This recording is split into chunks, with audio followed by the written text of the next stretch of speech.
right, guys. So this just arrived today. Yeah, look at that. And yeah, we're unboxing it. It is what do you call this? Super horn Yeah. or mega horn or It's one of those train horns. train horns? There that you go. you can put in your car. Okay, for So, SEMA. yeah.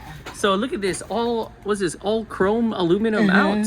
And right now we are going to test to see if this works. Yeah. If not, we have to return it. Right. So. Oh crap! That is loud. Okay, it works. Oh my gosh! Wow! I got startled. Here, 1, 2, 3. Wow! That's loud. Man, that's sure going to wake up the whole neighborhood here. Damn, that's loud. That's loud. Francis is underneath the Bronco.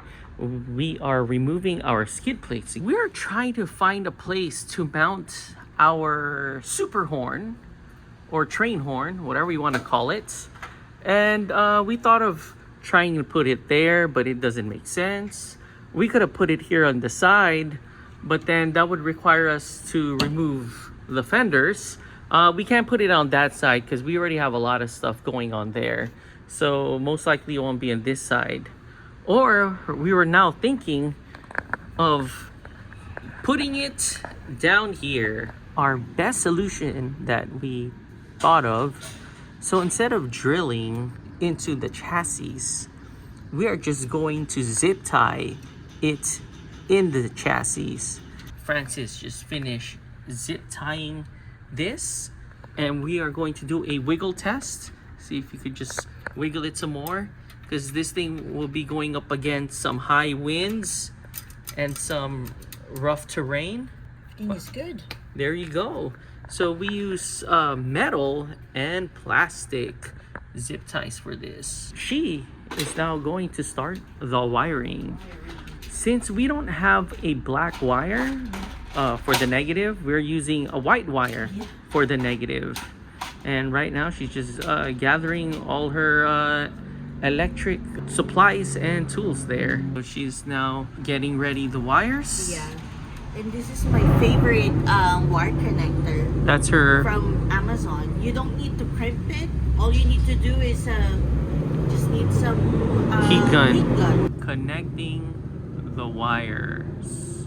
It's the positive one first that she's working on. There you go. She's now heating that thing up right there for the connection. She's now working on the negative wire, and she's using that connector thing, and she's now going to use the heat gun. We are now measuring the length of our wires, and we are connecting this to our D-switch box right there. Francis is holding the electric cords or the wires, and I'm going to cut it right there. There you go. We got our wire loom supplies, and we are going to cover our wiring and give it that more extra protection. He is almost done using the wire loom to cover up the wires. Francis is now heating up the wire loom, or whatever that rubber piece is. And now we just need to fish it. Yep, we are now going to fish it through the engine bay. So we finished fishing it through here, and we are now going to connect it through the D-switch box. After fishing it, we went through our side chassis, or near the side fender, or where the side fenders are, and we made it come out from there. Cutting the wires again to open it up so we could plug this in the D-switch box. She's now going to put that rubber piece inside first, before connecting it in the D-switch box. And there's that rubber piece going in the wire, or through the wire. Yeah, this will just cover the wire loom, so it's cleaner. So we opened up our D-switch box, Yeah. and we are going to put it to number 4. But I'm just gonna fix the wiring and then also put some connector here. So she is now heating up the rubber piece. There you go. She's almost done. And look how the heat gun shrink the rubber piece. We got some electrical wire pieces from here, and she is now going to connect it there in the positive wire and also in the negative wire. And she has this special tool. Yeah, its own crimper.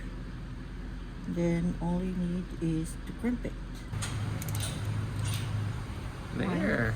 That's the negative, and she's now working on the positive.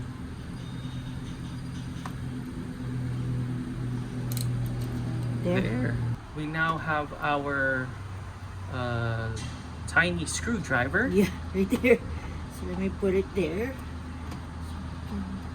And we are going to connect it to number 4. Yeah. We are going to put it to number 3 instead of number 4. Yeah. And she just finished unscrewing it, or she's now screwing it, to the positive right now. connecting the negative. It's a moment of truth. She actually put the D switch to number 3. There it is right there. And then I'm gonna go in the front. Oh my gosh, this is gonna be loud. If this works, this is going to be loud. Ready? All right, go. Oh wow, that's loud. Oh my gosh. So we are going to try it again. To number. Damn, that thing is loud. Oh my gosh. Wow. There it is, guys. Our super horn, train horn, whatever you call it. It's all set up, connected to our D switch. Gonna try it. Okay, He so needs to make number sure he 3. knows how to do Okay, it. ready, Okay. set, go. Okay. Okay, I'll do it again. Uh-huh. There. There. That is loud. All right, so we have this on again. We connected it now to our diodynamic app. D-switch. D-switch app. App. Yeah. So now I'm going to press number 3 again. Mm-hmm. And There there. you go. That's so cool. Yeah, you need to put it in the settings where when you release it, it will turn off. There it is. That's how it looks like when it's installed in there. That is so cool. So Francis is going to try it now with the skid plate. So let's see how it sounds. Go. Oh. Oh, damn. That's loud. We are going to put it there to button number 3. There. Oh, it accidentally went on. We'll just turn it off. There you go. All right, guys. We are back here at Bear Flag in Crystal Cove. And she got herself the salmon large plate. Oh my gosh, that looks good. We got, what's this, half a pound of ahi tuna. And they got me the, what's this, halibut burrito. Okay, let's do this. Yes, we can this, we can ride, you can ride looking like a super fly disco. You can ride looking like a super fly disco. All right, so we're here at Crystal Cove. And we are just checking all of our backlights and our D-switch installs. And it looks amazing.